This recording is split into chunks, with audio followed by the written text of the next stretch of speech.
Ito ay kwento ni Eve, isang magandang babae na taga-probinsya. Simula nung bata pa siya, ay kinagigiliwan na siya ng mga tao sa paligid niya dahil sa angkin nitong kagandahan. Nang magdalaga na siya, ay lalo siyang gumanda. Madalas nga na siya ang napipiling muse sa kanilang paaralan. At marami din ang mga nanliligaw at pumuporma sa kanya. Pero sa kabila ng kanyang kagandahan, ay may nakakatakot na istorya ang kanyang buhay. Ito ay nagsimula noong bata pa siya. Isinama siya ng kanyang mga magulang na magbakasyon sa probinsya.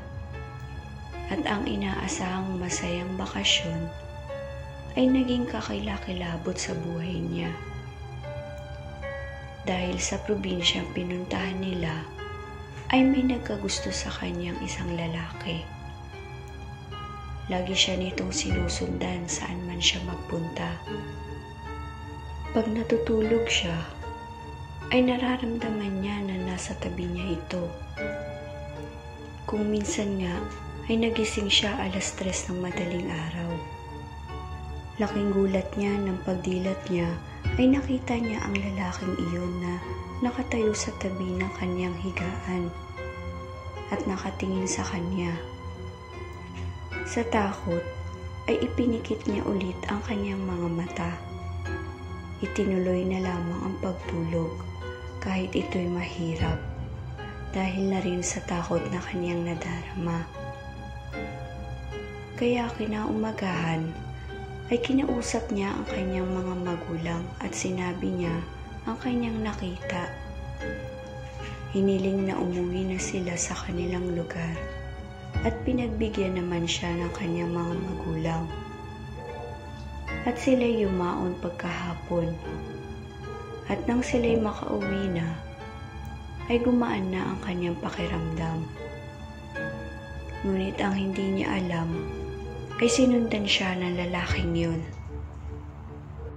Nalaman niya yun nang isang gabi ay nagising siya at nakita niyang muli ang lalaki na nakatayo sa tabi ng kanyang higaan at nakatingin sa kanya. Simula noon ay madalas na niyang nakikita ang lalaking ito kahit saan man siya magpunta. Hanggang siya ay magdalaga, ang lalaking ito ay hindi tao. Ito ay isang maligno o masamang espiritu na nagkagusto sa kanya. Ngunit nang siya ay magkaroon ng kasintahan, ay hindi na ito nagpapakita sa kanya. Gumaan muli ang kanyang pakiramdam dahil di na nga niya ito nakikita. Subalit panandalian lang ito dahil nang maghiwalay sila ng kanyang kasintahan ay muli itong bumalik at nakikita niyang muli at nararamdaman ang pagkatakot. Hindi nagtagal, siya'y nag-asawa at bumuo na ng pamilya.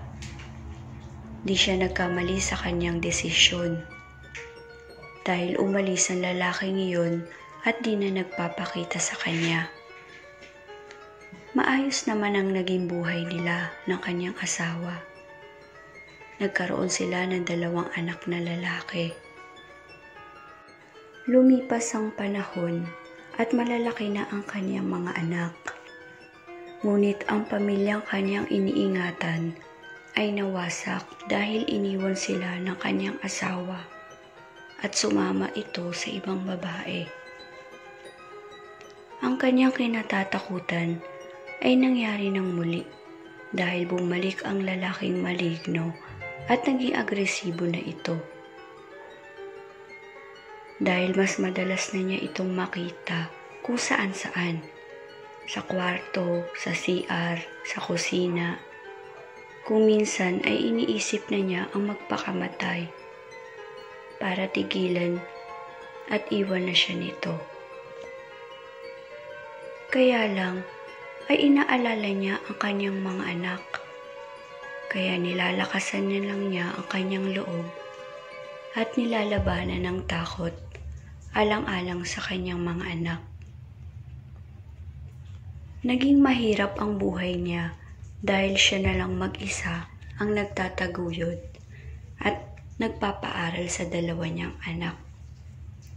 Kaya lahat ng alam niyang pagkakakitaan ay kanyang ginawa.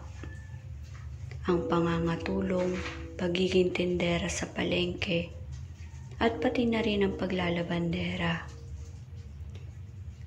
Pero hindi pa rin maiwasan na kapusin sila dahil sa dami ng kanilang bayarin.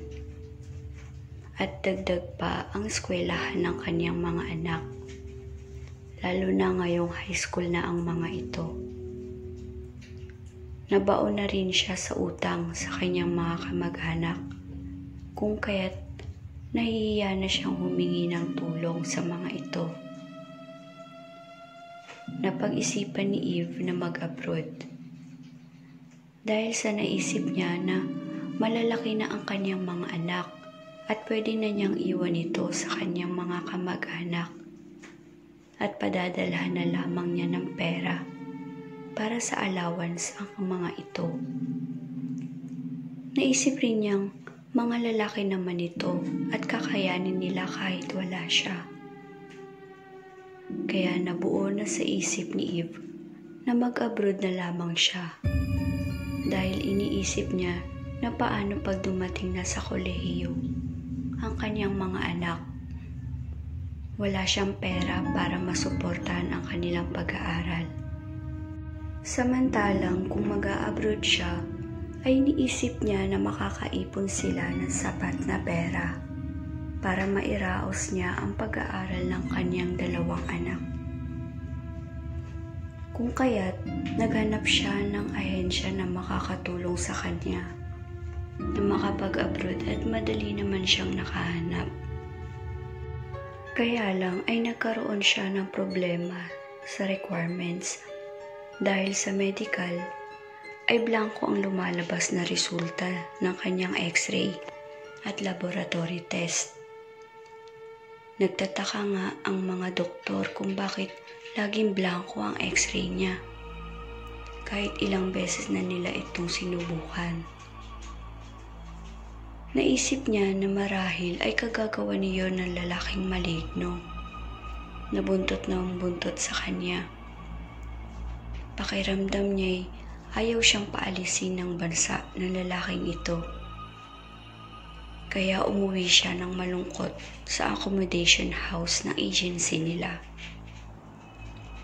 Sa accommodation house ay marami siyang kasama ng mga mag-a-abroad din. Yung iba'y naghihintay na lamang ng visa para makaalis na. At doon sa accommodation house, nagparamdam na naman ang lalaking sunod ng sunod sa kanya. Isang gabi, ang isa sa mga kasama niya sa accommodation ay magsi-CR. Napansin nitong nakabukas ang ilaw dito, kaya kinatok niya ito at may nagsalita. May tao. Kaya hinintay na lang niya na lumabas ito. Ngunit nang tumatagal na, ay muli niya itong kinatok. At narinig na naman niya ang tinig na nagsasabi, "May tao." Hinawakan niya ang doorknob ng CR at nang kanyang pihitin ito, ay napansin niyang hindi ito nakalak. Kaya binuksan niya ito at laking gulat niya nang makita niyang walang tao sa loob nito. Natakot siya at sinaysay niya sa mga kasamahan niya na nandoon at lahat sila ay kinilabutan.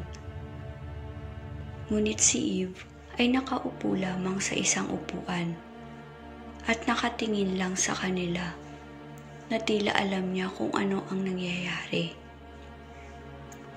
Nanatili siya sa bahay na iyon habang hinihintay ang re-schedule ng kanyang pagpapa-x-ray at laboratory.